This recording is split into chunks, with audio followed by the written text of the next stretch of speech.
નમસ્કાર. ચાલો આજે આપણે કર્મયોગી પોર્ટલ પર 2025 માટેનું વાર્ષિક મિલકત પત્રક એટલે કે એપીઆર કેવી રીતે ભરવું એ સ્ટેપ બાય સ્ટેપ સમજી લઈએ. અમારો હેતુ એ છે કે આખી પ્રોસેસ એકદમ સહેલી બની જાય અને કોઈ ભૂલ પણ ન થાય. ચાલો શરૂ કરીએ. પણ એ પહેલાં એક સૌથી અગત્યની વાત. આ પત્રક ભરવાની છેલ્લી તારીખ છે 31મી જાન્યુઆરી. આ તારીખ ખાસ નોંધી લેજો, જેથી છેલ્લી ઘડીની દોડધામમાંથી બચી શકાય અને ફાઇલિંગ સમયસર થઈ જાય.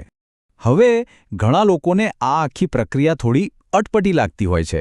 ક્યાં ક્લિક કરવું, કઈ વિગત ભરવી, એમાં ગૂંચવાળો થઈ શકે છે. પણ જરાય ચિંતા કરવાની જરૂર નથી. આપણે દરેક સ્ટેપને એટલી સરળતાથી સમજીશું કે કોઈ ભૂલ થવાની શક્યતા જ નહીં રહે. તો ચાલો હવે સીધા પ્રોસેસ પર જ આવીએ. સૌથી પહેલું અને બાસિક પગલું છે કર્મયોગી પોર્ટલમાં લોગિન કરીને સાચા પેજ સુધી પહોંચવાનું.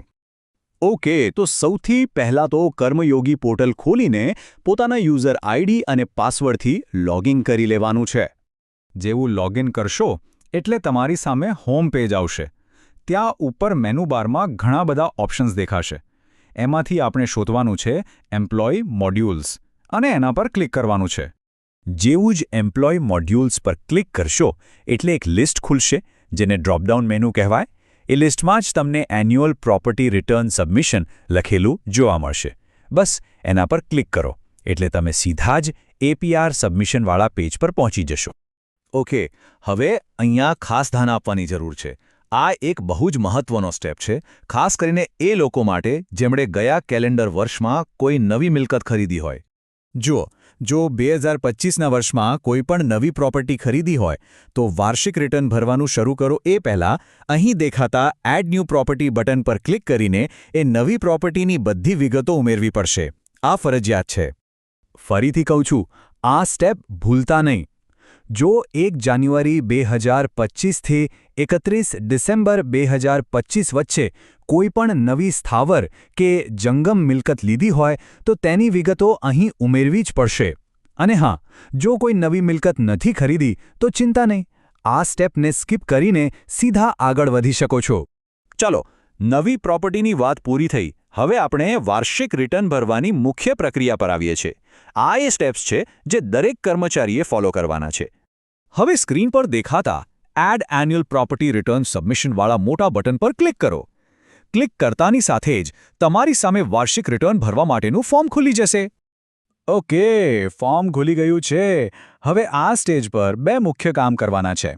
એક, જે માહિતી પહેલેથી ભરેલી આવે છે એને બરાબર ચેક કરવાની છે, અને બીજું, આપણી આવકની વિગત જાતે એન્ટર કરવાની છે. જેવું ફોર્મ ખુલશે એટલે સૌથી ઉપર તમને બેઝિક ડિટેલ્સનો વિભાગ દેખાશે. એમાં નામ, હોદ્દો વગેરે બધું ચેક કરી લો. એની નીચે અત્યાર સુધીની મિલકતોનું લિસ્ટ હશે. એક એક વિગત ધ્યાનથી જોઈ લો. બધું બરાબર છે કે નહીં એ પાક્કું કરી લો. હવે થોડું નીચે સ્ક્રોલ કરશો એટલે પ્રોસેસ એપ્રુવર્સનું લિસ્ટ દેખાશે. આ એ અધિકારીઓ છે જે તમારું રિટર્ન ચેક કરીને મંજૂર કરશે. આ લિસ્ટ બરાબર ચેક કરી લેજો. જો નામ ખોટા હોય કે કોઈ બીજા અધિકારીનું નામ હોય તો જરાય વાર કર્યા વગર તરત જ ઓફિસના એડમિનિસ્ટ્રેટરનો સંપર્ક કરજો. આ ખૂબ જ જરૂરી છે. પછી આવશે ટોટલ એન્યુઅલ ઇન્કમ ભરવા માટેનું બોક્સ. અહીં તમારી ગ્રોસ એન્યુઅલ ઇન્કમ એટલે કે કપાત પહેલાંની કુલ વાર્ષિક આવકનો આંકડો નાખવાનો છે. આ આંકડો ભરવામાં બિલકુલ ભૂલ ન થાય એનું ખાસ ધ્યાન રાખજો. બસ, હવે આપણે લગભગ છેલ્લે પહોંચી ગયા છીએ. બધી વિગતો ભરાઈ ગઈ છે, ચેક પણ થઈ ગઈ છે. તો ચાલો હવે જોઈએ કે આ રિટર્નને ફાઇનલ સબમિટ કેવી રીતે કરવું. સબમિટ કરતા પહેલાં અહીં લેટેસ્ટ એપીઆર સબમિશન કોમેન્ટ્સ નામનું એક બોક્સ છે. જો આ રિટર્ન વિશે કોઈ ખાસ વાત જણાવી હોય અથવા કોઈ નોંધ લખવી હોય તો અહીં લખી શકાય છે. જો કે આ ફરજિયાત નથી. જો કંઈ ન લખવું હોય તો ખાલી પણ છોડી શકાય છે. અને હવે ફાઇનલ સ્ટેપ. અહીં 2 બટન છે.